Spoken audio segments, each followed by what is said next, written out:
Neuschwanstein Castle, Germany, the fairy tale dream in the Bavarian Alps. Welcome, dear listener, and welcome to the first chapter of our enchanting journey through the most beautiful castles in Europe. Tonight, as you settle into the comfort of your bed and let the day's worries drift away, we invite you to imagine yourself standing before a castle so magical it seems to have leapt straight from the pages of a fairy tale. Picture its white towers piercing the sky, its walls glowing in the moonlight, and the distant peaks of the Bavarian Alps cradling it like a precious gem. This is Neuschwanstein Castle, our first stop in a series that will carry you through the history and beauty of Europe's most breathtaking fortresses. So take a deep breath, close your eyes, and let the story of this dreamy castle guide you gently toward sleep. A castle born from a king's imagination. Our tale begins in the 19th century in the heart of Bavaria, Germany.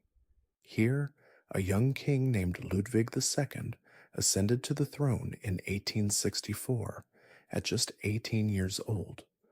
Unlike many rulers, Ludwig was not driven by conquest or power. Instead, he was a dreamer, a lover of art, music, and the romantic ideals of a bygone era. His greatest passion was the operas of Richard Wagner, whose tales of knights, gods, and mythical realms stirred Ludwig's soul. It was from these stories that the idea for Neuschwanstein Castle was born. Ludwig envisioned a castle that would be more than just a royal residence. It would be a living tribute to the legends he adored. He chose a dramatic location high above the village of Hohenschwangau, where his family's old castle already stood. From this perch, Neuschwanstein would rise, its towers reaching toward the heavens, its walls a canvas for the stories that filled Ludwig's dreams. But what inspired this young king to create such a masterpiece? Was it simply love for art, or was there something deeper driving him? In 1869, construction began. Ludwig spared no expense, hiring the finest architects, artists, and craftsmen to bring his vision to life. The castle's design was a blend of Romanesque, Gothic, and Byzantine styles, creating a look that was both timeless and otherworldly. Yet as the walls rose, so did the whispers. Some called Ludwig eccentric, others whispered of madness. He was a king out of step with his time, more interested in his fairy tale retreat than the affairs of state. But Ludwig pressed on, determined to see his dream realized. Little did he know, his castle would one day become a symbol of romance and wonder for the entire world. A tour through a fairy tale. Now, let us step inside Neuschwanstein and explore its enchanting halls. As you walk through the castle's grand entrance, you are greeted by the throne room, a space so magnificent it feels like stepping into a cathedral.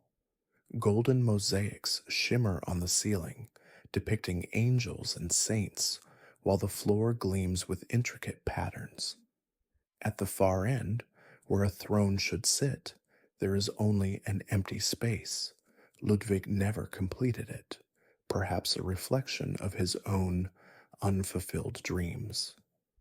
Next, we enter the Singers' Hall, a tribute to Wagner's opera Tannhäuser.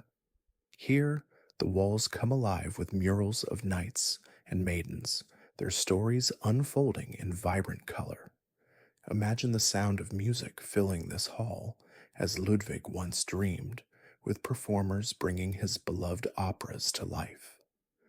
The hall's high windows frame views of the Alps, blurring the line between art and nature. But Neuschwanstein's magic doesn't end with its interiors. The castle's exterior is equally breathtaking. Its white limestone walls gleam against the backdrop of dark forests and snow-capped peaks. The towers, slender and graceful, seem to touch the sky, while the courtyard offers a peaceful retreat with fountains and gardens that invite quiet reflection. It's no wonder that Neuschwanstein is often called the fairy tale castle. It is a place where reality and fantasy intertwine. The king who lived in a dream. To truly understand Neuschwanstein, we must understand the man behind it. King Ludwig II was a complex figure, a romantic soul trapped in a world that demanded pragmatism. He was deeply shy, preferring solitude to the bustle of court life. As a child, he had wandered the halls of his family's castles, lost in daydreams of chivalry and heroism. When he became king, he saw Neuschwanstein as a way to escape the pressures of his role and retreat into a world of his own making. Ludwig's love for Wagner's operas was more than admiration, it was an obsession. He saw himself as a modern-day knight, a protector of art and beauty in a rapidly industrializing world. Neuschwanstein was his sanctuary, a place where he could live out his fantasies. But his devotion to this dream came at a cost. The castle's construction drained Bavaria's treasury, and Ludwig's ministers grew increasingly frustrated with his detachment from politics. In 1886, they declared him unfit to rule and placed him under house arrest. Just days later, Ludwig was found dead in a lake under mysterious circumstances. Was it an accident or something more sinister? To this day, the truth remains elusive. A castle that inspired the world. Though Ludwig never saw his castle completed, his vision lived on. Neuschwanstein was opened to the public just weeks after his death, and it quickly became a sensation. Visitors from around the world flocked to see the fairy tale castle, marveling at its beauty and the tragic story of the king who built it. But perhaps the castle's greatest legacy lies in its influence on popular culture. In the 1950s, Walt Disney visited Neuschwanstein and was so inspired that he used it as the model for Sleeping Beauty's castle in Disneyland. Today, millions of people recognize its silhouette, even if they don't know its name. Neuschwanstein has also appeared in films, books, and even video games, cementing its status as a symbol of romance and fantasy. But beyond its fairy tale image, the castle holds a deeper meaning, a testament to one man's unwavering pursuit of beauty in a world that often overlooks it. A journey through time and imagination. Today, Neuschwanstein Castle stands as one of Europe's most beloved landmarks. Visitors can explore its lavishly decorated rooms, walk along its ramparts, and take in the stunning views of the surrounding landscape. The castle's guided tours offer a glimpse into Ludwig's world, from his ornate bedroom to the hidden grotto inspired by Wagner's operas. And for those who visit in winter, the sight of Neuschwanstein blanketed in snow is nothing short of magical. But perhaps the true magic of Neuschwanstein lies in its ability to transport us, to make us feel for a moment like we've stepped into a storybook. As you drift closer to sleep, imagine yourself wandering through its halls, the soft glow of candlelight guiding your way. Picture the mountains standing guard outside, their peaks kissed by the stars. This is the world Ludwig dreamed of, a world where beauty reigns supreme. And so, our first journey through Europe's most beautiful castles comes to a close. But fear not, dear listener, for our adventure has only just begun. In the next chapter, we will travel to the sun-drenched hills of France, where a palace of unparalleled grandeur awaits.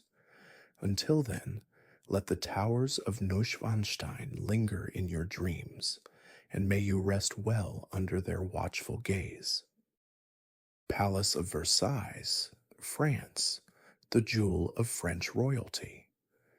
Nestled just outside the bustling city of Paris, the Palace of Versailles stands as one of the most iconic symbols of French royal power and extravagance. Its glittering halls, sprawling gardens, and rich history have captivated the world for centuries. Once a humble hunting lodge, it was transformed into a dazzling palace that became the heart of France's monarchy and a stage for some of history's most pivotal moments. As we journey through its story, let us explore the grandeur of Versailles, the visionaries who shaped it, and the legacy it left behind, from hunting lodge to royal palace. Our story begins in the early 17th century, in a quiet patch of forest where King Louis XIII built a small hunting lodge. It was a modest retreat, a place for the king to escape the pressures of court life and indulge in his love of the hunt.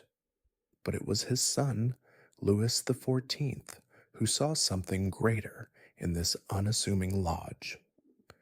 Known as the Sun King, Louis XIV was a monarch with a vision as vast as his ambition. He dreamed of a palace that would not only showcase his absolute power, but also serve as a glittering stage for the French court. In 1661, Louis XIV began the transformation of Versailles. What started as a simple expansion soon became one of the most ambitious building projects in history. The king spared no expense, hiring the finest architects, artists, and craftsmen of the age. Over the next few decades, the lodge grew into a sprawling palace, its walls adorned with gold, marble, and priceless art. Versailles became the center of political power in France, a place where nobles, diplomats, and courtiers gathered to bask in the Sun King's radiance. But what drove Louis XIV to create such a masterpiece? Was it merely vanity, or was there a deeper purpose behind its grandeur? For Louis XIV, Versailles was more than a palace. It was a tool of control. By moving the court from Paris to Versailles, he centralized power and kept a watchful eye on the nobility. The palace's opulence was a statement to the world. France was the unrivaled leader of art, culture, and power. And at the heart of it all was the king himself, whose daily routines, from waking to dining, were elaborate rituals that reinforced his divine right to rule, the architecture of a dream. To step into Versailles is to step into a world of unparalleled beauty. The palace's architecture is a stunning blend of Baroque and Rococo styles, characterized by ornate details, sweeping curves, and a sense of movement that brings the space to life. The genius behind this design was a trio of visionaries: architect Louis Lavaux, painter Charles Lebrun, and landscape designer André Lenotte. Together, they created a masterpiece that remains a testament to French artistry.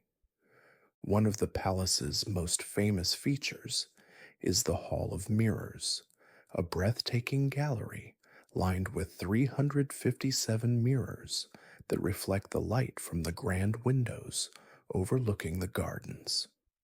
The hall's ceiling, painted by Lebrun, depicts the triumphs of Louis XIV, while its chandeliers and gilded statues add to the sense of awe.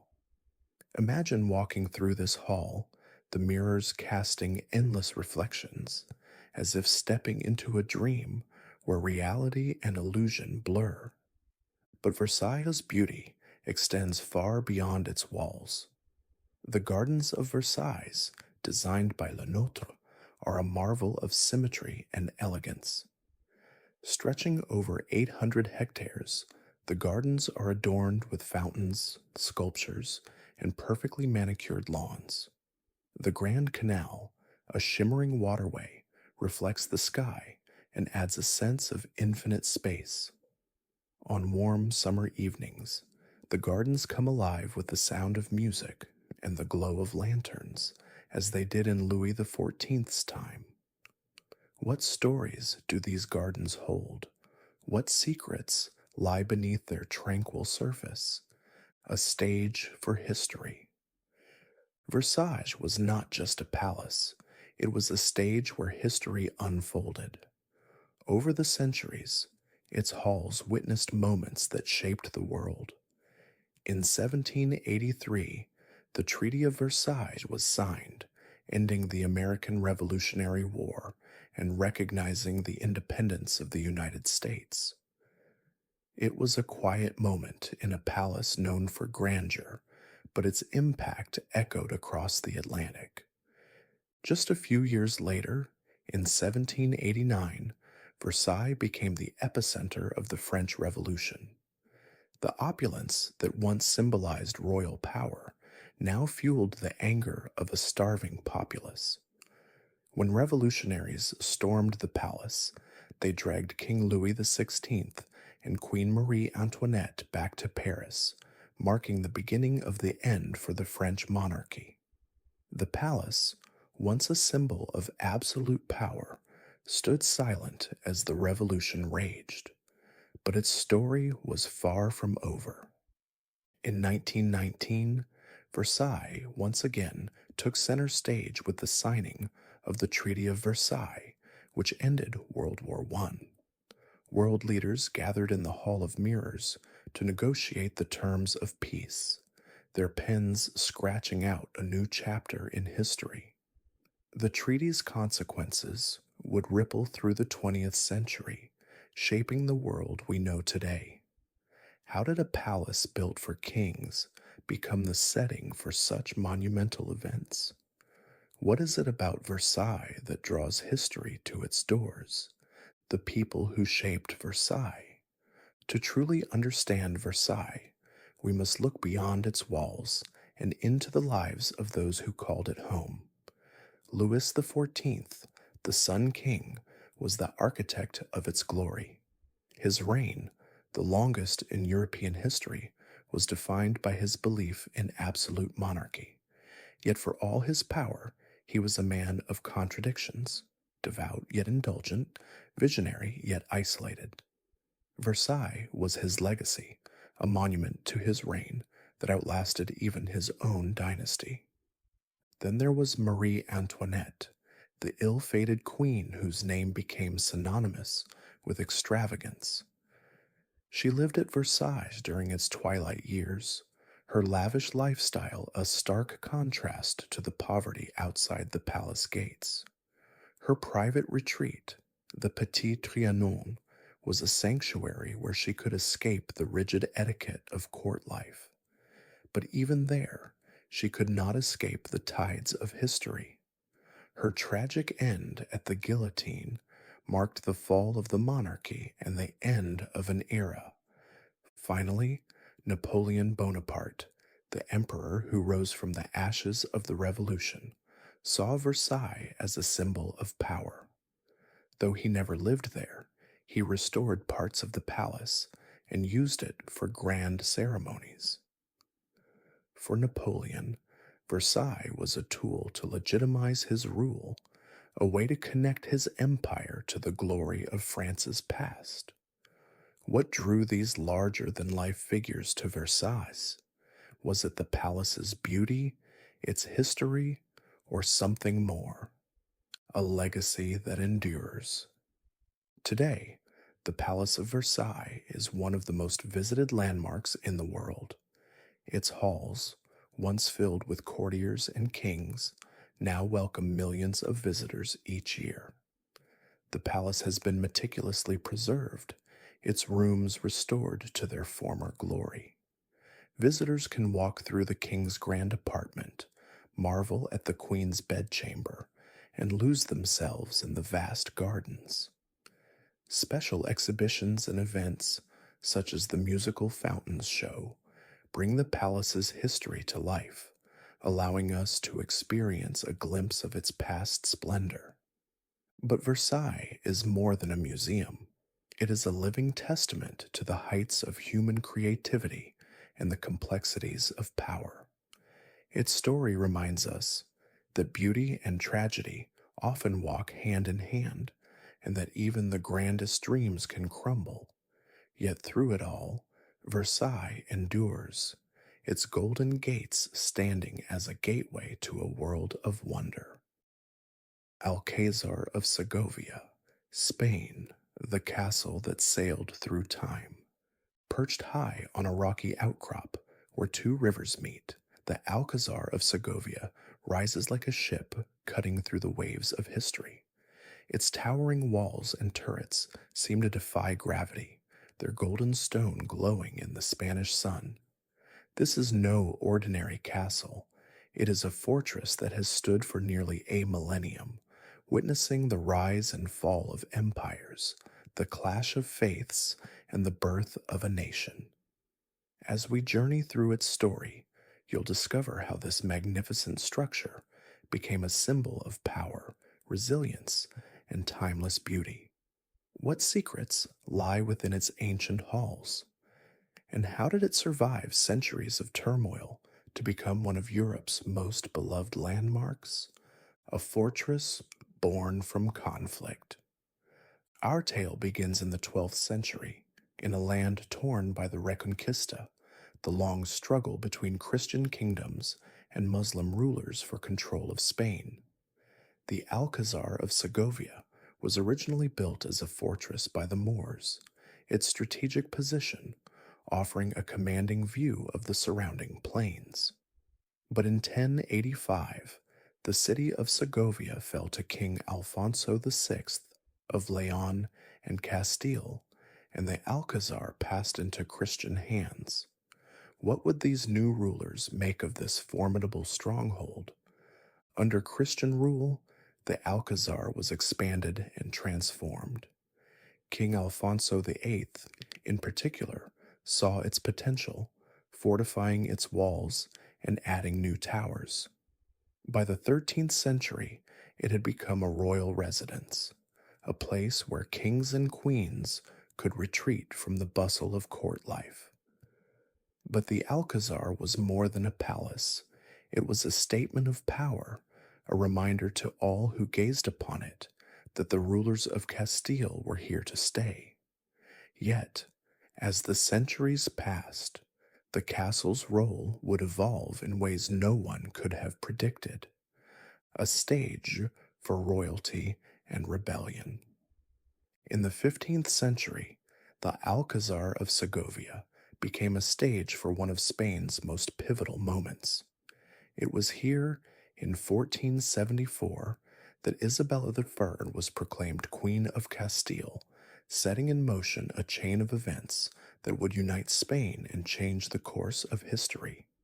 Imagine the scene: the castle's grand hall filled with nobles, the air thick with anticipation as Isabella, dressed in regal splendor, accepted her crown. But her reign was far from secure. Rival claimants and rebellious nobles threatened her rule. How did the Alcázar serve as both a sanctuary and a battleground during these turbulent times? The castle's walls also witnessed darker chapters. In the 16th century, it was converted into a state prison, its once royal chambers now holding political prisoners and fallen nobles. Among them was the Duke of Medina Sidonia, a man whose ambitions had led him to betray his king. What stories did these prisoners whisper in the dead of night? And what secrets did the Alcázar's dungeons keep? A castle reborn from ashes. The Alcázar's story took a dramatic turn in the 19th century when it became the Royal Artillery College. The castle's halls, once filled with courtiers and kings, now echoed with the footsteps of cadets learning the art of war. But in 1862, tragedy struck. A devastating fire swept through the castle, destroying much of its interior and threatening to reduce its grandeur to ash. The blaze consumed priceless tapestries, intricate woodwork, and centuries of history. Yet from this destruction came an opportunity for rebirth. Under the guidance of architect Antonio Bermejo, the Alcázar was painstakingly restored. Bermejo sought not only to repair the damage, but to enhance the castle's fairy tale appearance. He added taller turrets, steeper roofs, and ornate details that gave the Alcázar its distinctive silhouette, one that would later inspire artists and dreamers around the world. But what drove this transformation? Was it a desire to preserve history or to create something even more magical? A castle that inspired legends. The Alcázar of Segovia is more than a fortress. It is a muse. Its unique shape, resembling the bow of a ship, has captured the imagination of countless visitors. Legend has it that Walt Disney himself was inspired by the Alcázar when designing Cinderella's castle for Disneyland. Whether true or not, the resemblance is uncanny, and the castle's fairy tale charm is undeniable. But beyond its visual appeal, the Alcázar holds a deeper allure. What is it about this castle that stirs the soul and sparks the imagination? One of the castle's most intriguing legends speaks of a secret tunnel connecting the Alcázar to the city's cathedral. According to local lore, this hidden passage was used by kings and queens to move unseen between the two landmarks. Though no such tunnel has ever been found, the story persists, adding to the castle's mystique. What other secrets might lie buried beneath its foundations? A journey through time and stone. Today, the Alcázar of Segovia stands as a museum and a testament to Spain's rich history. Visitors can explore its lavishly decorated rooms, each a window into a different era. The throne room, with its intricate mudéjar ceiling, evokes the grandeur of medieval royalty. The Hall of Kings, lined with statues of Castilian monarchs, tells the story of a dynasty that shaped a nation. And the Tower of John II, with its panoramic views of Segovia, offers a glimpse of the world as it once was. But perhaps the most enchanting part of the Alcázar is its ability to transport us through time. As you walk its halls, you can almost hear the whispers of history, the clash of swords, the laughter of courtiers, the quiet footsteps of a queen pacing in thought. The castle's golden stone, weathered by centuries, seems to glow with the light of 1,000 stories. What tales would its walls tell if they could speak? A castle that sails onward. The Alcázar of Segovia is more than a relic of the past. It is a living monument to the resilience of the human spirit. It has survived wars, fires, and the passage of time, emerging stronger and more beautiful with each challenge. Its silhouette, etched against the Spanish sky, is a reminder that even in the face of adversity, beauty and strength can endure. As we leave the Alcázar behind, we carry with us the echoes of its history, the triumphs and tragedies, the legends and lore. But our journey through Europe's most beautiful castles is far from over. In the next chapter, we will travel to the sun-drenched hills of Portugal, where a palace of vibrant colors and wild dreams awaits. Until then, let the image of the Alcázar, sailing through time like a ship on an endless sea, linger in your thoughts. Pena Palace, Portugal, a dream painted in color. High above the misty hills of Sintra, Portugal, the Pena Palace stands like a vibrant painting splashed across the sky. Its walls burst with red, yellow, and blue, a bold contrast to the lush green forest cradling it below. This isn't just a castle, it's a palace born from the wild imagination of a king who dared to dream in color. Today, we'll unravel the romance, the artistry, and the vision that brought this fairy tale fortress to life. What sparked such a daring creation? And how did it rise to become one of Europe's most cherished treasures?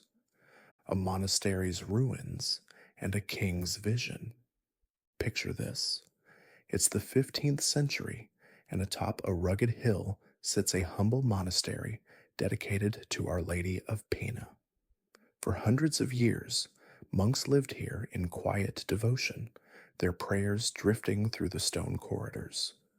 Then, in 1755, the Great Lisbon earthquake rumbled through Portugal, shattering the monastery into ruins. Those broken walls stood silent, abandoned for decades, a forgotten shadow of the past. That is, until a young prince with a poet's heart stumbled upon them. In 1838, King Ferdinand II of Portugal visited the site. Known for his passion for art and nature, he didn't see rubble, he saw a canvas.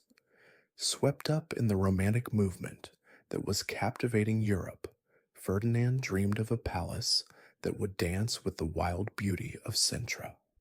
He called on architect Baron Wilhelm Ludwig von Eschwege to turn his vision into reality. Together, they wove a design that blended Gothic spires, Renaissance curves, and Moorish domes into a dazzling tapestry of color and shape. But what fueled Ferdinand's ambition? Was it love, artistry, or something deeper, a palace like no other? Step through the gates of Pena Palace, and you're plunged into a world where fantasy meets reality. The outside is a riot of color. Red towers pierce the sky, yellow battlements glow like the sun, and blue tiles gleam in the light. It's a patchwork of styles. Gothic arches soar, Manueline windows twist, and Islamic minarets rise, all stitched together with a playful charm. The palace feels alive, growing naturally from the hilltop, its terraces and courtyards spilling into the forest around it. Inside, the magic deepens. The stag room, with its vaulted ceiling and carved wood, feels like a page from a medieval tale. The Arab room, draped in intricate tiles and patterns, whisks you to a far-off land. And the chapel, with stained glass windows spilling rainbows across the stone, offers a hushed moment of awe. Every room whispers a story, begging you to linger and listen. What secrets are tucked into these walls? What dreams did Ferdinand etch into their design? A love story written in stone. At the core of Pena Palace beats a love story. King Ferdinand II adored his wife, Queen Maria II, and later his second wife, Countess Elisa Hensler. This palace wasn't just a home, it was a monument to their shared love of art, music, and nature. Ferdinand wove his devotion into every detail. Initials entwined in the stone, lush gardens where they could wander together, even the bright colors mirroring his joyful heart. Take the Triton Gate, a whimsical arch guarded by a sea god. It's a symbol of unity, blending land and sea, much like Ferdinand's fusion of styles. The Queen's Terrace, with its sweeping views of the countryside, was a place for quiet inspiration. But love can be fragile. Queen Maria II died young, leaving Ferdinand broken. Did this palace become his refuge, a way to cling to her memory? As we walk these halls, You can almost feel the echoes of his longing, a palace that time forgot. Beauty like this doesn't always last. After Ferdinand's death in 1885, Pena Palace drifted through different hands, its lively halls growing still. By the early 20th century, it was fading, colors dimming, gardens wild and overgrown. It seemed the world had moved on. But in 1910, when Portugal became a republic, the palace was named a national monument, and a new chapter began. Today, it's a UNESCO World Heritage Site, its brilliance restored. The clock tower, with its ticking gears, stands as a symbol of time marching on, even in a place born from dreams. Visitors from every corner of the globe now wander its paths, drawn by its charm. What is it about Pena Palace that pulls us back, even after all these years? A journey through a painted world. Visiting Pena Palace feels like stepping into a living painting. Beyond the walls lies the Park of Pena, a sprawling 200-hectare wonderland designed by Ferdinand himself. It's a romantic maze of winding trails, secret grottos, and exotic plants gathered from across the globe. The Valley of the Lakes, with its tranquil waters and graceful swans, offers a moment of peace. And if you climb to the Cruz Alta, the highest point in Sintra, you'll see the palace framed against the sky, a sight that steals your breath.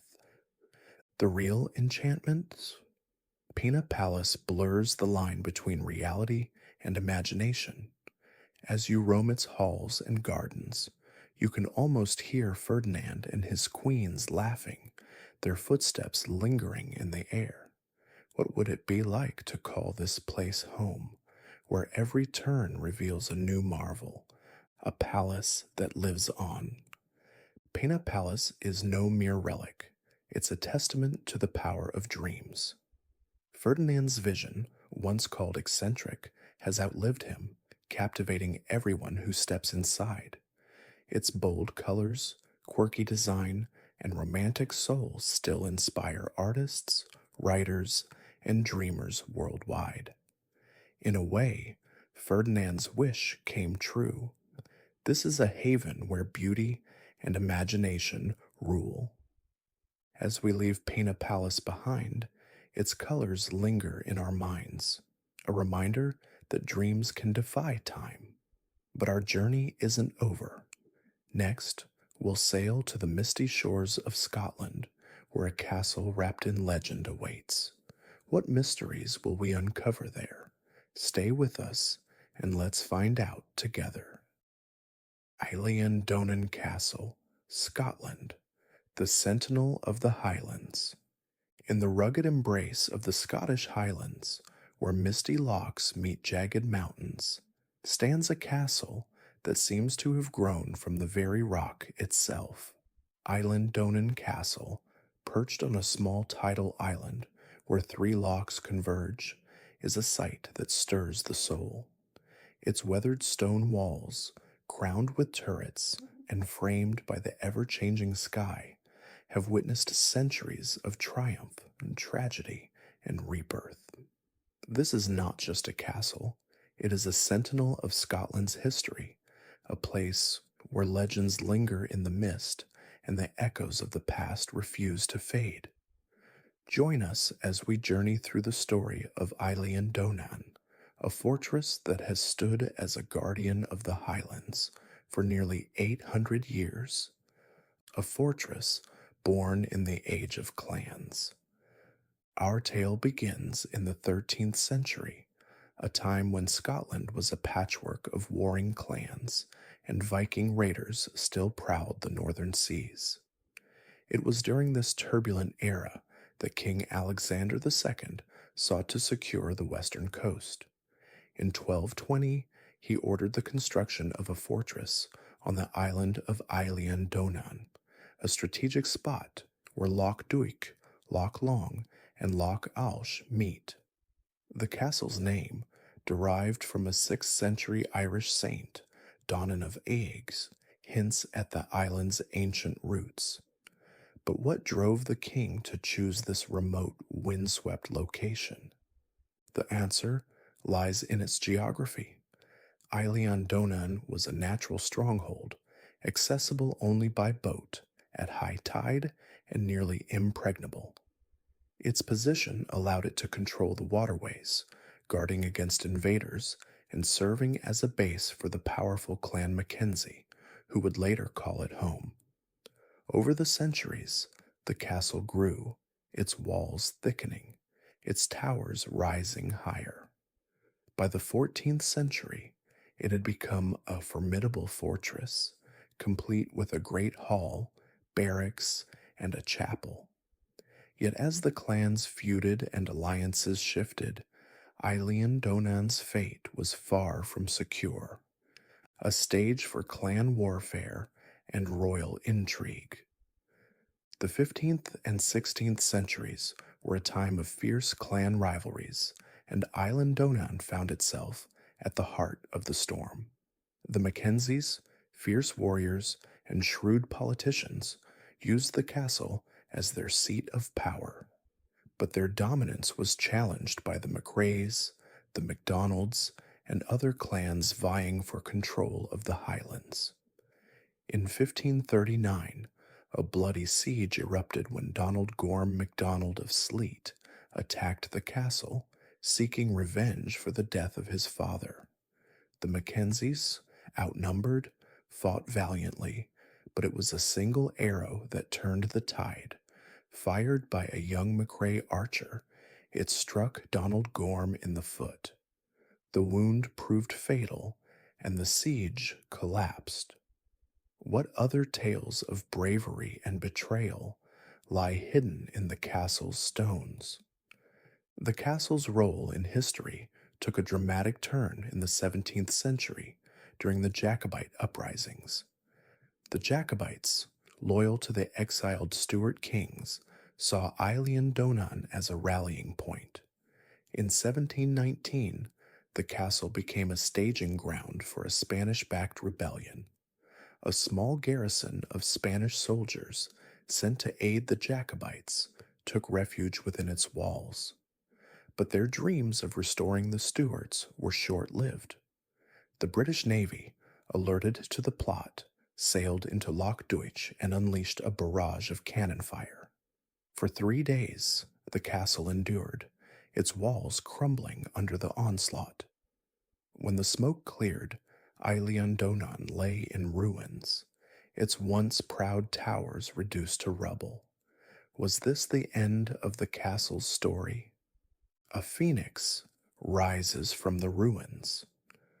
For nearly 200 years, Eilean Donan lay abandoned, its broken walls a haunting reminder of Scotland's turbulent past. Ivy crept over the stones, and the wind howled through its empty halls. But in the early 20th century, a new chapter began. Lieutenant Colonel John MacRae Gilstrap, a descendant of the MacRae clan, gazed upon the ruins and saw not decay, but potential.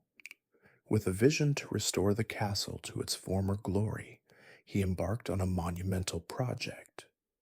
From 1919 to 1932, craftsmen worked tirelessly, rebuilding the walls, towers, and bridge that connected the island to the mainland.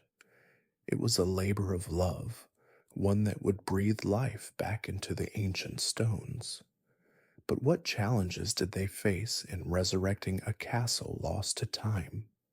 The restoration was meticulous, blending historical accuracy with modern craftsmanship.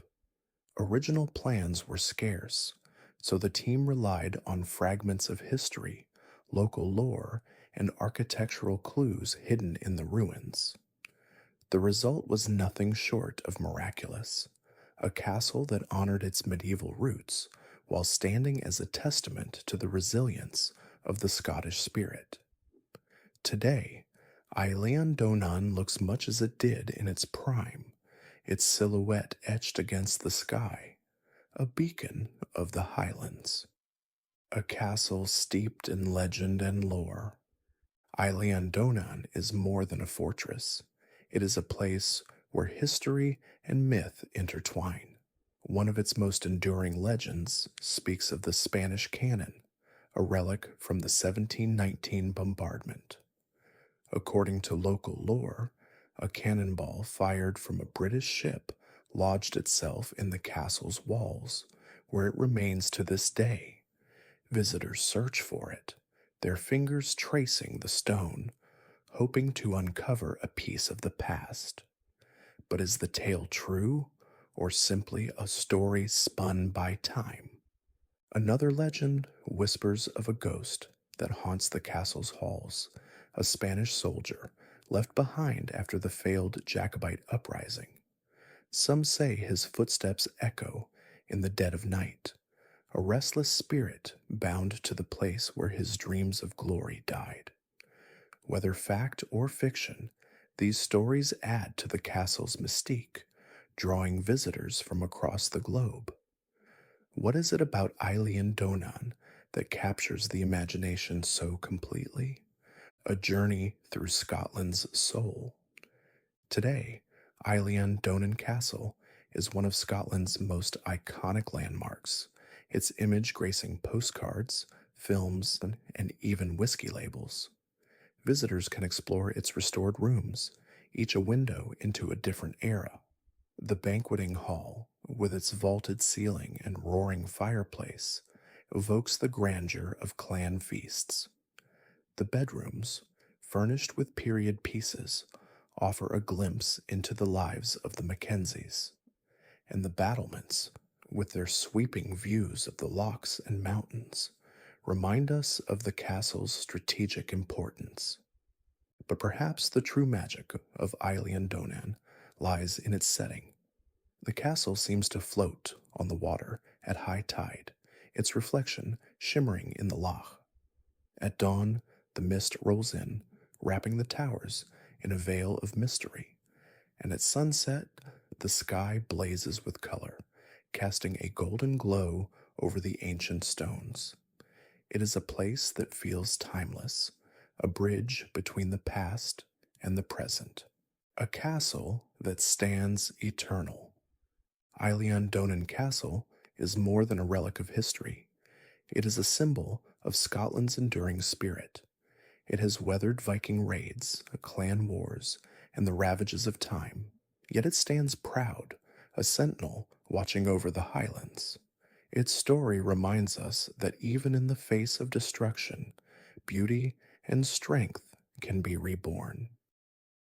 Chenonceau Castle, France, the Château of Ladies. In the heart of France's Loire Valley, where the River Cher flows gently beneath arched bridges, stands a castle unlike any other. Chenonceau Castle, often called the Château of Ladies, is a masterpiece of elegance, its white stone walls and graceful turrets reflected in the tranquil waters below. But beyond its beauty lies a story of ambition, rivalry, and the remarkable women who shaped its destiny. From queens to mistresses, each left her mark on this enchanting palace, turning it into a symbol of love, power, and resilience. Join us as we journey through the history of Chenonceau, a castle where the echoes of the past still whisper in every hall and garden. A bridge between dreams and reality. Our story begins in the early 16th century, during the golden age of the French Renaissance. King Francis I, a lover of art and architecture, had transformed the Loire Valley into a haven of grand chateaux. But it was one of his courtiers, Thomas Bohier, who first envisioned a castle on the banks of the Cher. In 1513, Bohier and his wife, Catherine Brissonnet, purchased the land and began construction. Catherine, a woman of vision, oversaw the project while her husband was away on royal duties. She dreamed of a castle that would blend the new Renaissance style with the charm of the French countryside. The result was a graceful structure built directly over the river, its arches forming a bridge that connected two worlds. But what drove Catherine to create such an innovative design? Was it simply beauty, or was there a deeper purpose? Chenonceau's unique architecture set it apart from the start. The castle's foundation rested on the riverbed, with the main gallery spanning the Cher like a floating ballroom. Its white stone facade, adorned with turrets and chimneys, seemed to rise from the water itself. The surrounding gardens, meticulously designed, added to its allure. Yet for all its beauty, Chenonceau's early years were marked by debt and uncertainty. When Thomas Bohier died in 1524, the crown seized the castle to settle his unpaid taxes. It was a twist of fate that would tie Chenonceau's future to the women who would come to love and fight for it. A castle shaped by queens and mistresses. In 1547, King Henry II inherited Chenonceau and gifted it to his beloved mistress, Diane de Poitiers. Diane, a woman of intelligence and grace, was more than a royal favorite. She was a shrewd adviser and a patron of the arts. She fell in love with Chenonceau and set about transforming it into a Renaissance jewel. Under her care, the castle's gardens bloomed, and she commissioned the construction of a magnificent bridge over the Cher, connecting the castle to the opposite bank. But Diane's influence extended beyond architecture. She used Chenonceau as a place of power, hosting lavish gatherings that rivaled the royal court. What secrets did she whisper in the king's ear as they strolled through the castle's halls? But Diane's reign at Chenonceau was not to last. When Henry II died in 1559, his widow, Queen Catherine de' Medici, seized control. Catherine, a formidable figure in her own right, had long resented Diane's hold over her husband. She forced Diane to relinquish Chenonceau and took the castle as her own. Catherine's vision for Chenonceau was grander still. She extended the bridge into a two-story gallery, creating a space for extravagant balls and political intrigue. The gallery, with its black and white tiled floor and views of the river, became the heart of the castle. It was here that Catherine plotted to secure her son's futures and maintain her grip on power. But how did this rivalry between two powerful women shape the castle's destiny? A sanctuary in times of turmoil. As the centuries passed, Chenonceau's role evolved. During the French Revolution, when many chateaux were looted or destroyed, Chenonceau was spared, thanks to the quick thinking of its then owner, Louise Dupin.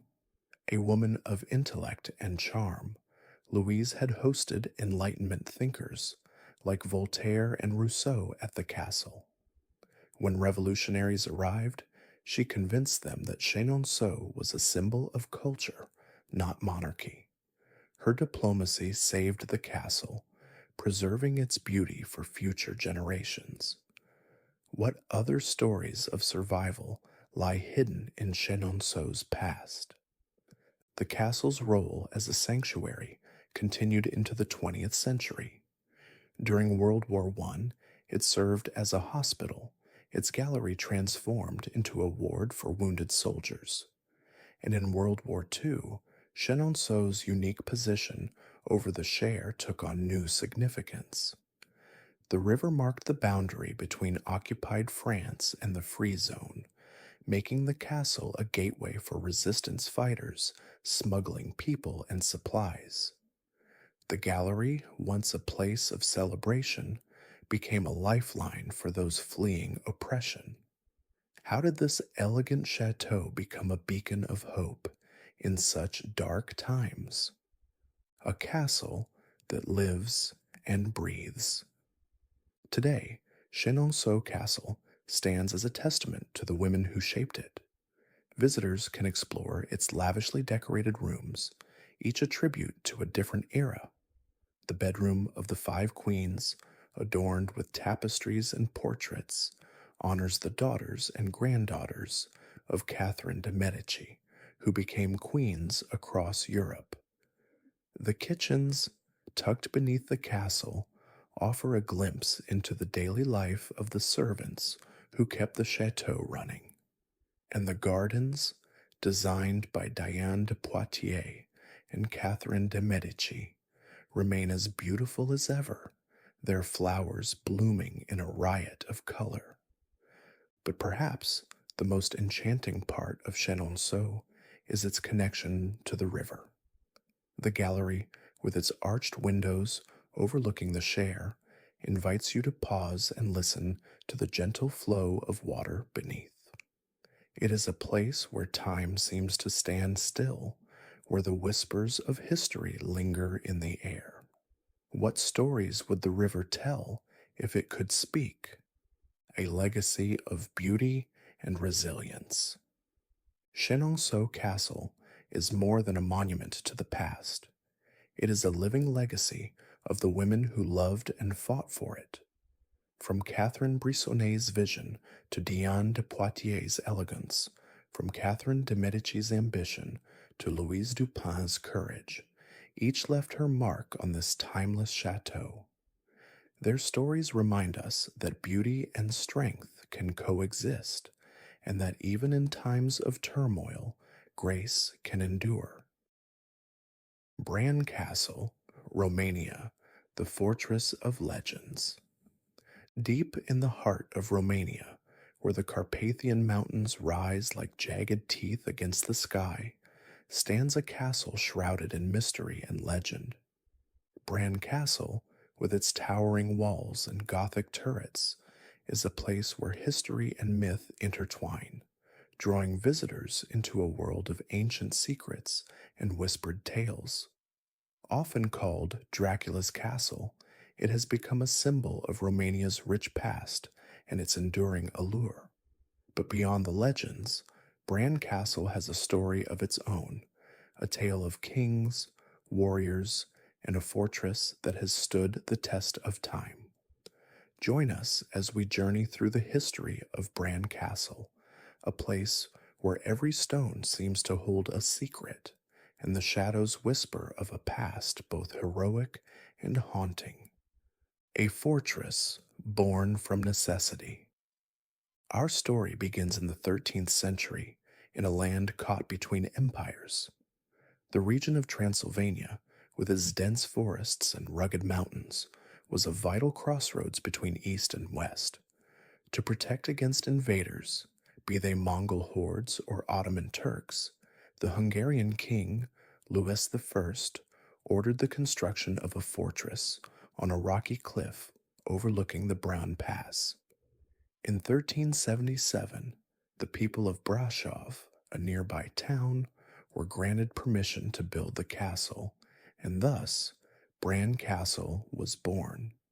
But what drove the need for such a formidable stronghold? Bran Castle's location was its greatest strength. Perched high above the pass, it controlled the trade routes between Transylvania and Wallachia, making it a key defensive position. Its thick walls, built from local stone, were designed to withstand sieges, while its towers offered commanding views of the surrounding valleys. Over the centuries, the castle would change hands many times, from Hungarian kings to Saxon merchants, each leaving their mark on its storied walls. Yet as the castle grew, so too did the legends that clung to it, like ivy. The shadow of Dracula.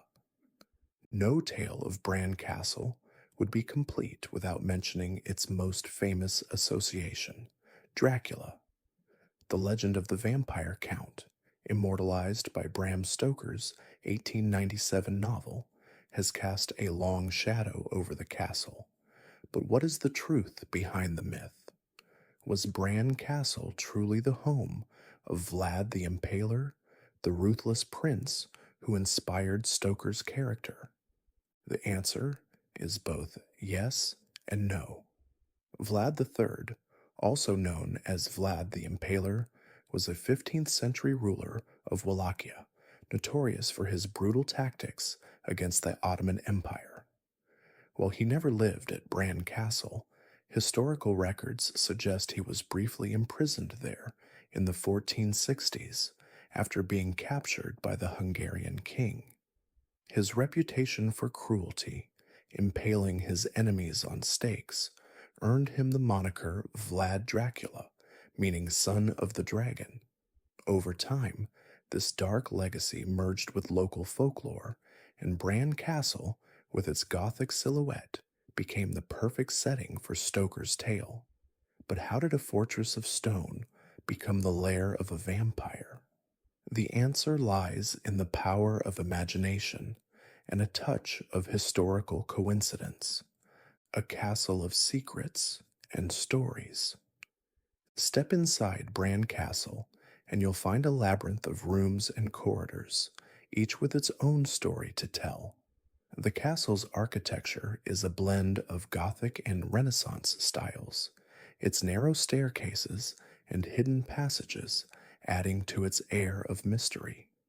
One of the most intriguing features is the secret tunnel said to connect the castle to the nearby village.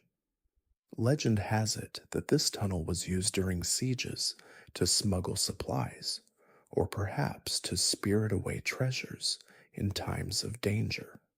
But what other secrets lie hidden within these walls?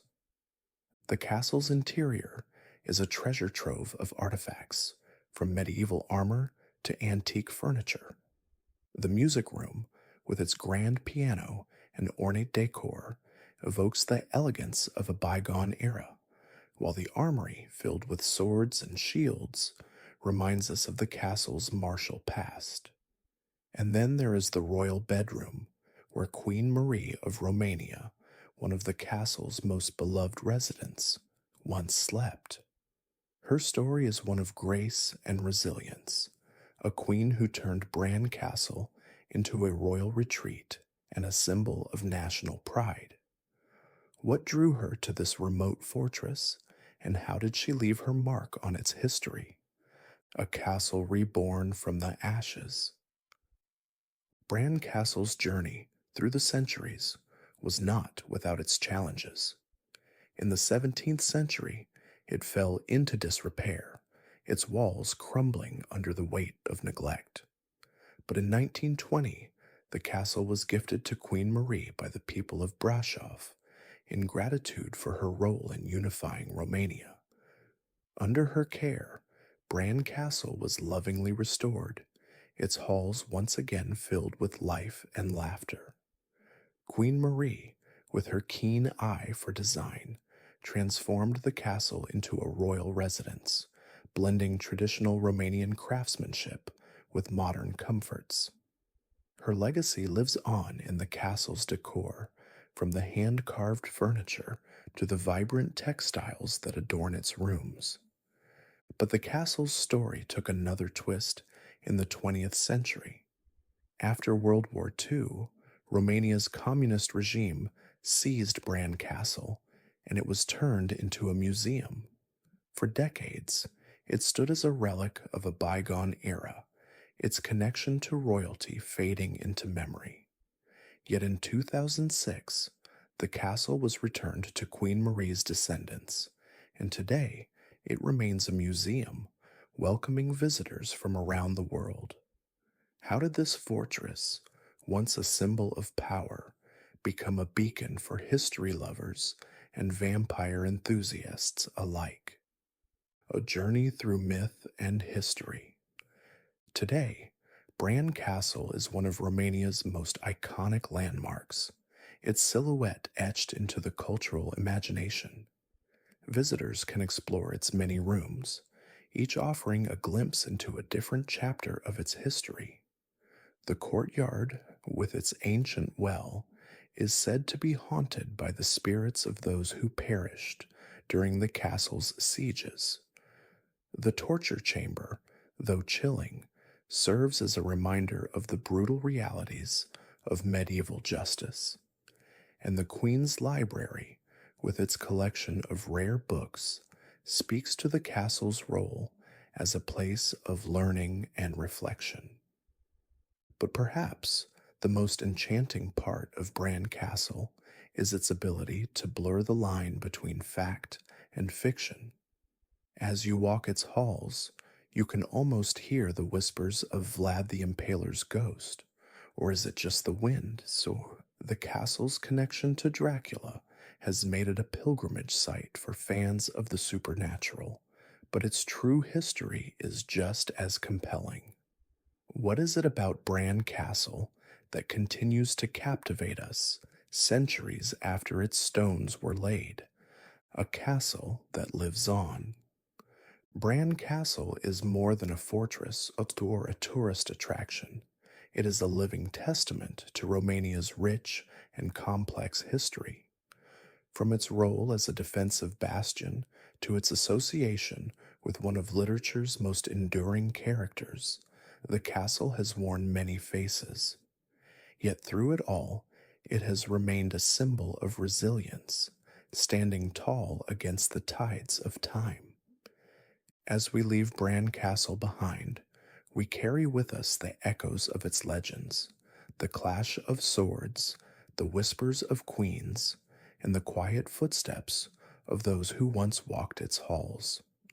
But our journey through Europe's most beautiful castles is far from over. In the next chapter, we will travel to the heart of England, where a fortress steeped in royal intrigue awaits. What stories will we uncover there? Stay with us and let's find out together. The Tower of London, a fortress of power and mystery. Standing on the banks of the River Thames, the Tower of London has loomed large over England's history for nearly 1,000 years. Built by William the Conqueror in the late 11th century, this iconic fortress has worn many hats: royal palace, prison, treasury, menagerie, and even a mint. Its walls, weathered by time, hold stories of kings and queens, traders and treasures, and whispers of the supernatural that echo through its ancient corridors. Though it's often called a castle, the tower is more fortress than fairy tale, a place where beauty meets brutality in equal measure. The White Tower, the heart of the complex, rises like a silent sentinel, its Norman architecture a marvel of strength and simplicity. Thick stone walls and narrow windows speak of defense, while the sprawling layout, towers, gates, and a moat shows how it grew under the hands of monarchs who shaped it to their will. Today, it's a UNESCO World Heritage Site, a magnet for millions who come to walk its grounds and feel the weight of history pressing down. A palace fit for kings. In its early days, the tower was a royal residence, a grand stage for England's monarchs. Henry III, in the 13th century, turned it into a palace of splendor, adding stained glass, cozy fireplaces, and a menagerie that housed exotic beasts. A polar bear once swam in the Thames, a gift from the King of Norway. His son, Edward I, fortified it further, raising the outer walls and digging the moat that still encircles it today. But the tower's royal story took a darker turn in 1483. Two young princes, King Edward V and his brother Richard, Duke of York, vanished within its walls. Were they murdered by their uncle, Richard III, to seize the throne? No one knows for sure. Their disappearance remains a riddle, their small shadows lingering in the tower's memory, a mystery that pulls us in and refuses to let go. Then there's Elizabeth I, a princess locked away by her sister, Mary I. She entered through Traitor's Gate, her future uncertain, her courage unbowed. Years later, she'd return as queen, her reign a golden age. The tower had tested her, and she'd passed. A prison of shadows. If the tower was a palace, it was also a cage. Its stones have held some of history's most infamous prisoners, their tales etched in blood and legend.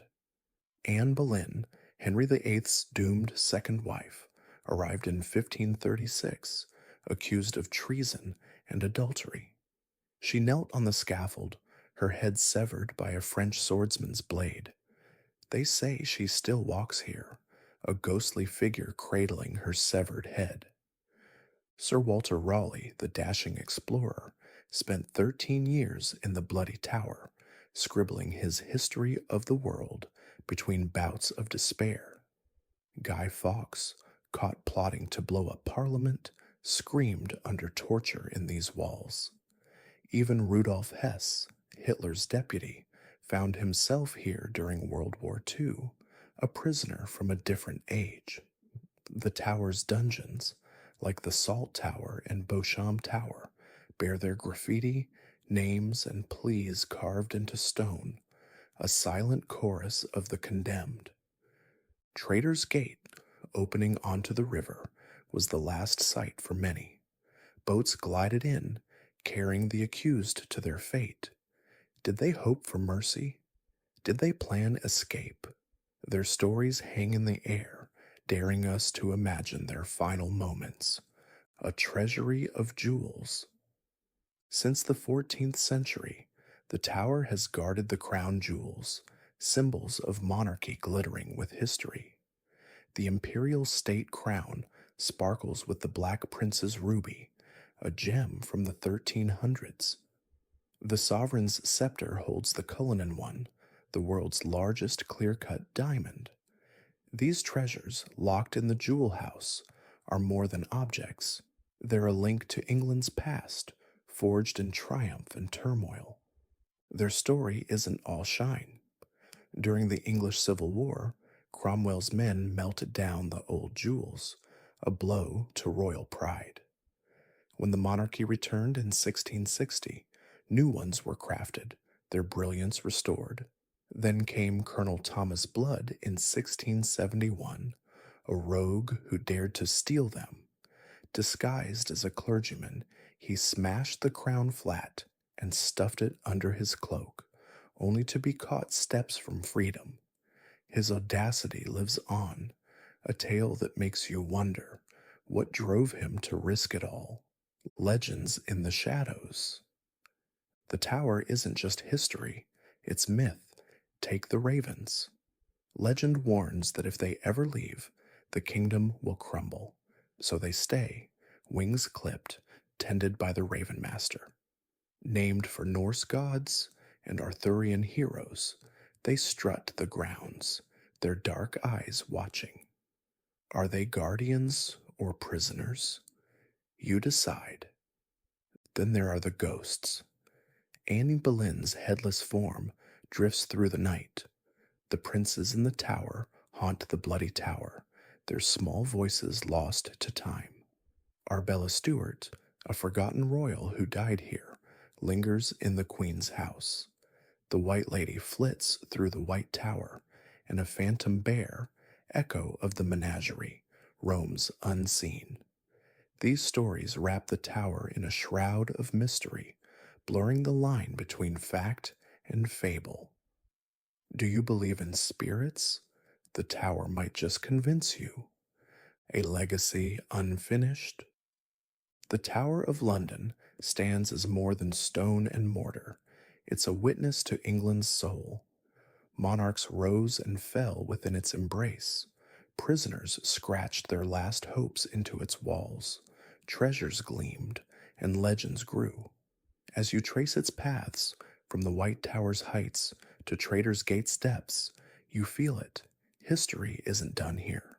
The ravens caw, the jewels gleam, and the ghosts wait.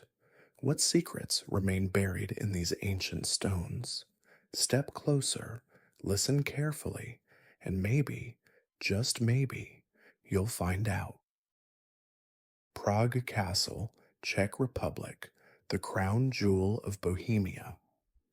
In the heart of Europe, where the Vltava River winds through a city of spires and cobblestone streets, stands a castle that has witnessed over 1,000 years of history. Prague Castle, perched high on a hill overlooking the Czech capital, is not just a fortress, it is a sprawling complex of palaces, churches, and gardens that has served as the seat of power for kings, emperors, and presidents. Its silhouette, dominated by the majestic St. Vitus Cathedral, is a symbol of Czech identity, a place where the past and present intertwine. As we journey through its story, you'll discover how this ancient castle became a living testament to the triumphs, tragedies, and enduring spirit of a nation. What secrets lie within its walls, and how has it remained a beacon of beauty and resilience through the centuries? A fortress born from legend. Our tale begins in the 9th century, in a land of warring tribes and shifting alliances. According to legend, it was Princess Libuš, a wise and prophetic ruler who foresaw the rise of a great city on the banks of the Vltava. "I see a great city whose glory will touch the stars," she proclaimed, and on her command, a fortress was built on the hill that would become Prague Castle. While the legend is steeped in myth, historical records confirm that the castle's origins date back to around 880 AD, when Prince Boživoj of the Přemyslid dynasty established a wooden fortification on the site. But what transformed this humble fort into one of the largest castles in the world? Over the centuries, Prague Castle grew in size and splendor. By the 10th century, it had become the political and spiritual center of Bohemia, with the construction of the first stone buildings, including the Church of the Virgin Mary. The castle's strategic location offered both protection and prestige, making it a coveted seat of power. As Bohemia's influence expanded, so did the castle, evolving into a complex that would house kings, Holy Roman emperors, and even the Bohemian crown jewels. Yet with power came conflict. What role would the castle play in the turbulent history of the region? A stage for kings and emperors. In the 14th century, Prague Castle reached new heights under the reign of Charles IV, the Holy Roman Emperor and King of Bohemia. A visionary leader, Charles transformed the castle into a Gothic masterpiece, commissioning the construction of St. Vitus Cathedral, whose towering spires would dominate the skyline for centuries. The cathedral, with its stunning stained glass windows and intricate stone carvings, became a symbol of Bohemia's golden age. But Charles's ambitions extended beyond architecture. He sought to make Prague the cultural and political heart of Europe. What legacy did he leave behind in the castle's stones? The castle's role as a center of power continued through the reigns of subsequent monarchs, each adding their own touch to its ever-evolving design. The old royal palace, with its grand Vladislav Hall, became the setting for coronations, banquets, and even jousting tournaments. The hall's vaulted ceiling, a marvel of late Gothic architecture, seems to defy gravity, its ribs curving like the branches of an ancient tree. But the castle was not just a place of celebration, it was also a stage for intrigue and rebellion. In 1618, the Second Defenestration of Prague, where Protestant nobles threw Catholic officials from a castle window, ignited the 30 Years' War, one of Europe's most devastating conflicts. How did this single act of defiance change the course of history? A castle through the ages. Prague Castle's story is one of constant transformation. In the 16th century, Emperor Rudolf II brought the Renaissance to its halls, filling the castle with art, science, and alchemy. His obsession with the mystical and the unknown turned the castle into a hub of intellectual curiosity, attracting scholars and artists from across Europe. The Golden Lane, a narrow street within the castle complex, became home to goldsmiths, alchemists, and even the writer Franz Kafka in the 20th century. What secrets did these tiny, colorful houses hold? And how did they shape the castle's unique character? The castle's architecture continued to evolve, blending Gothic, Renaissance, and Baroque styles into a harmonious whole. The royal garden, with its manicured lawns and elegant fountains, offered a peaceful retreat from the bustling city below.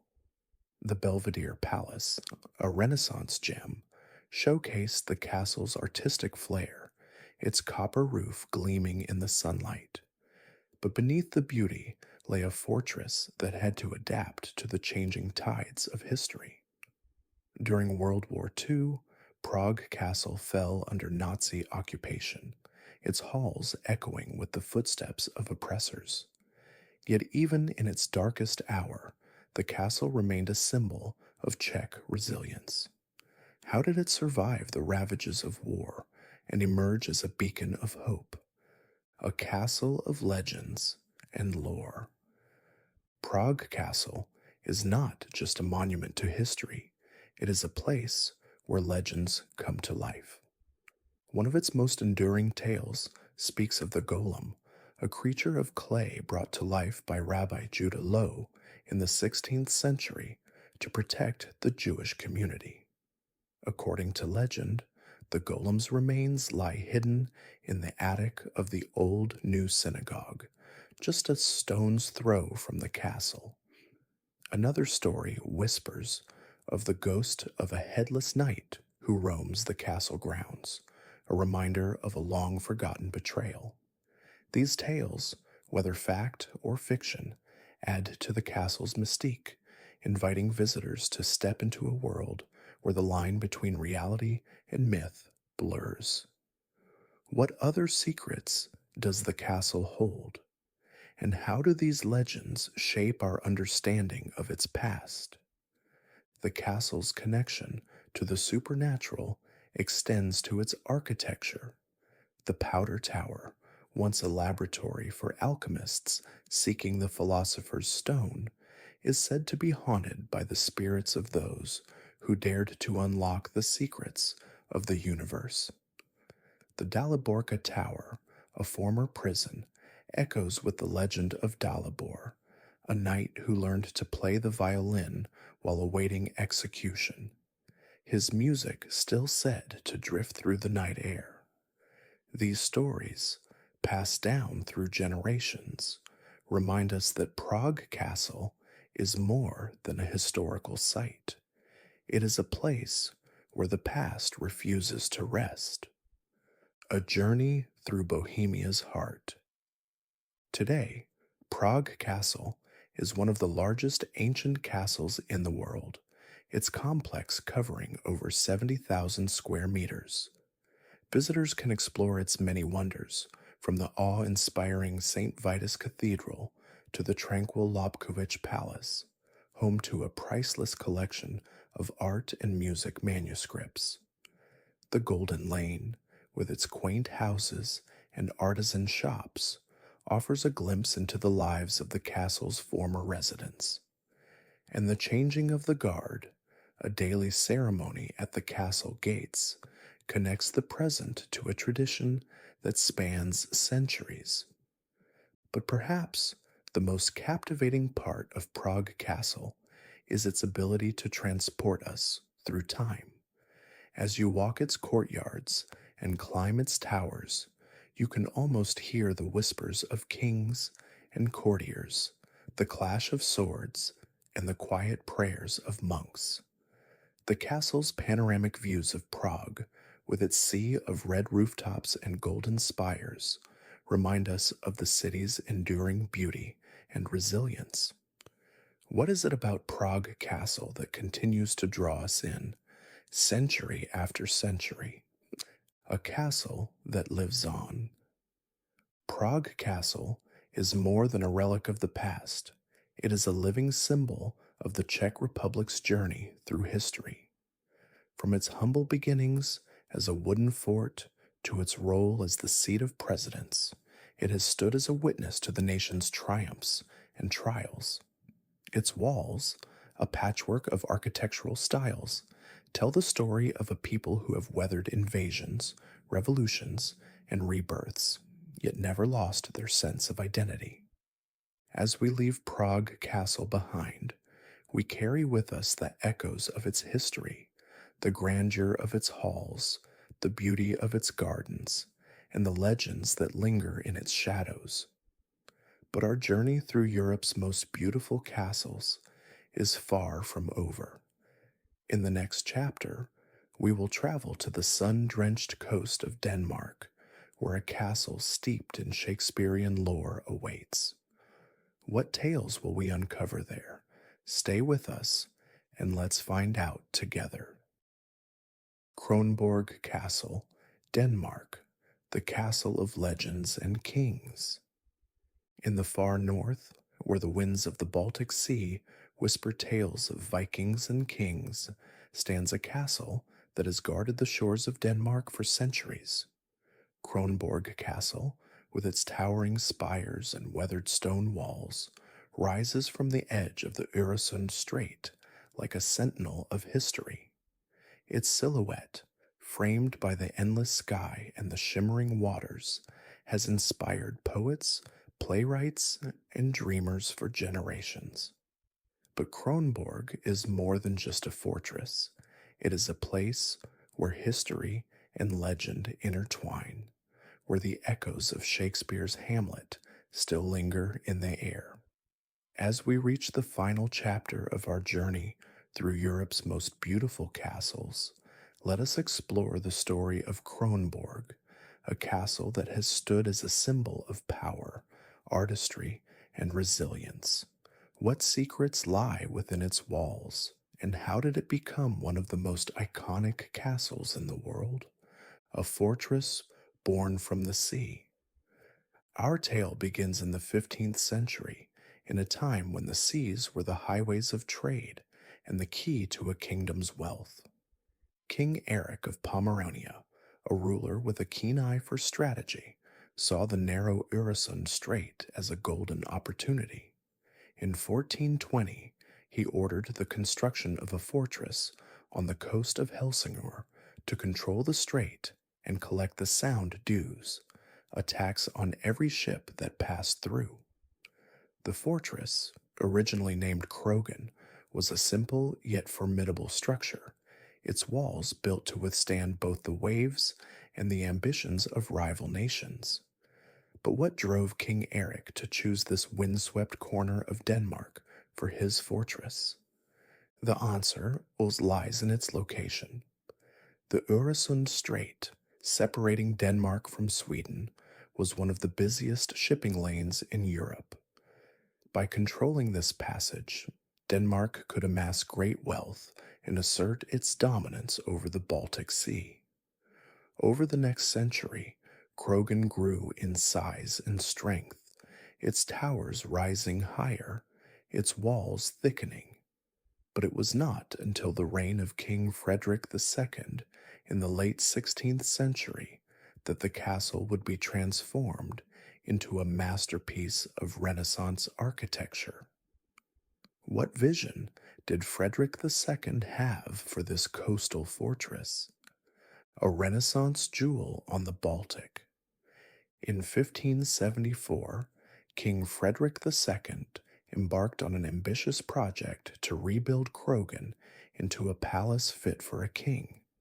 He enlisted the talents of Flemish architect Hans van Steenwinkel, who infused the castle with the elegance and symmetry of the Renaissance.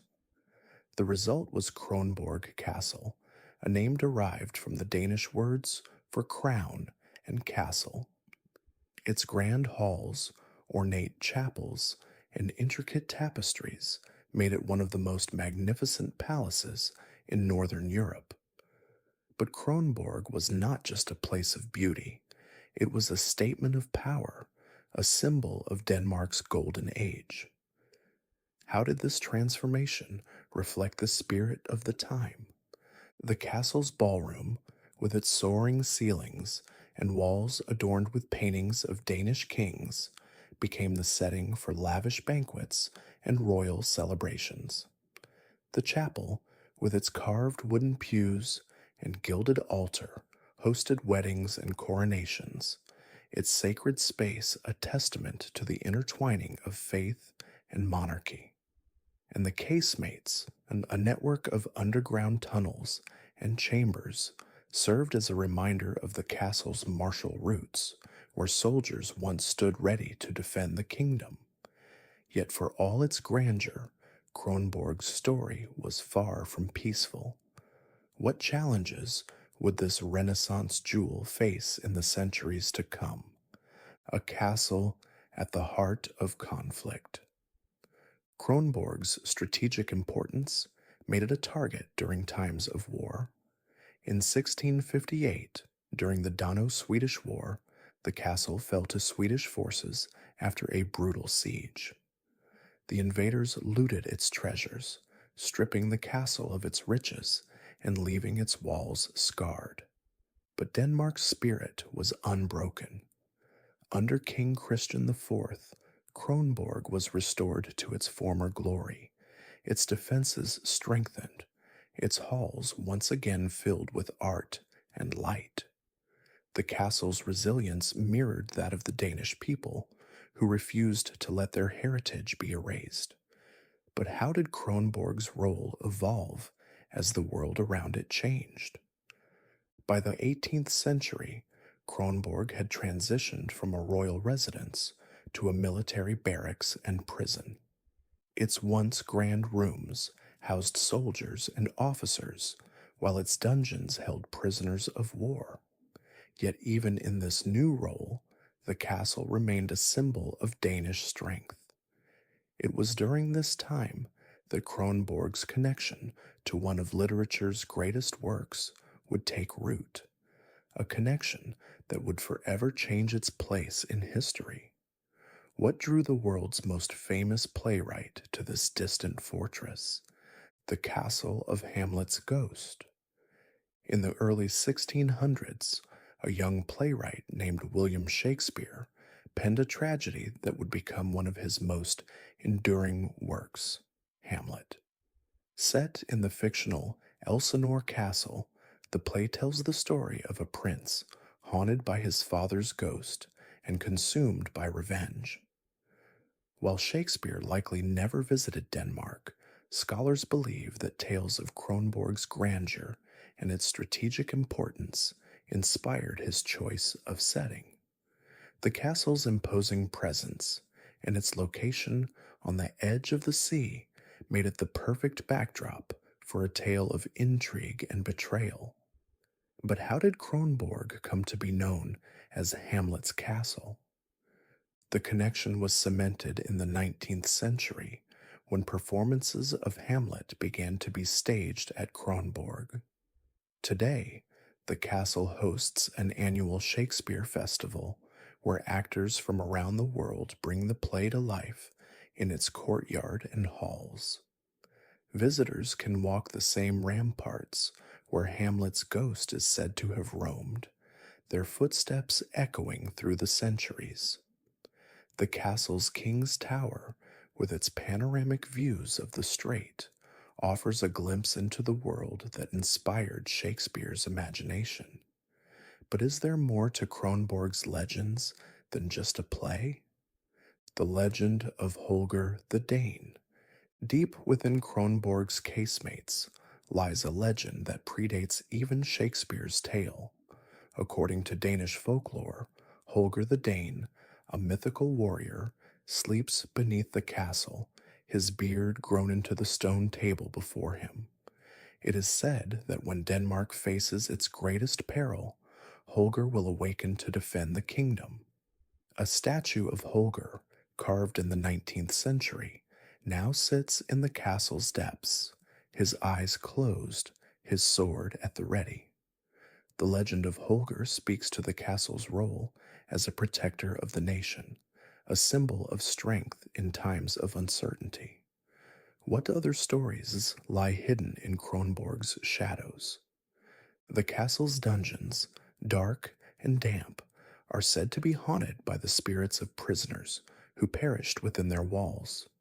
Visitors report strange noises and flickering lights, as if the past refuses to rest.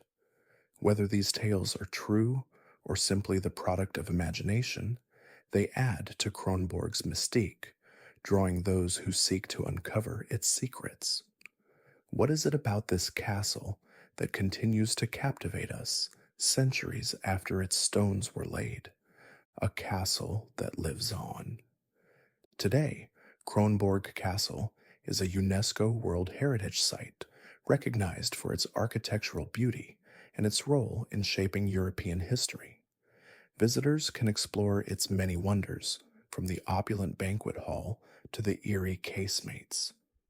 The castle's maritime museum, housed within its walls, tells the story of Denmark's seafaring past, while the royal apartments offer a glimpse into the lives of the kings and queens who once called Kronborg home.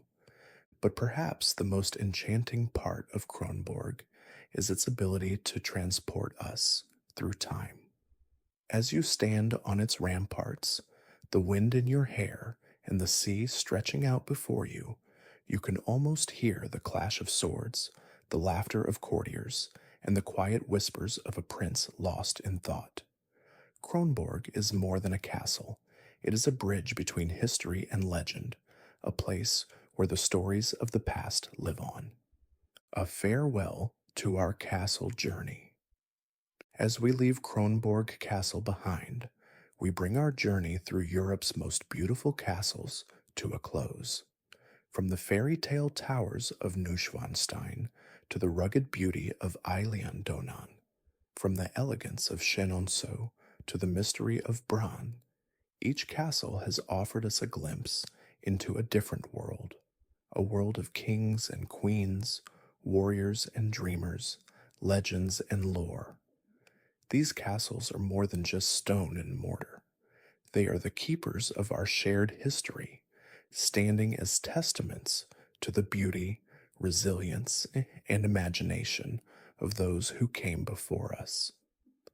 Thank you, dear listener, for joining us on this enchanting journey. As you drift into sleep, may the stories of these magnificent castles linger in your dreams, carrying you to distant lands and timeless tales. Rest well, and let the whispers of history guide you into a peaceful night. Good night.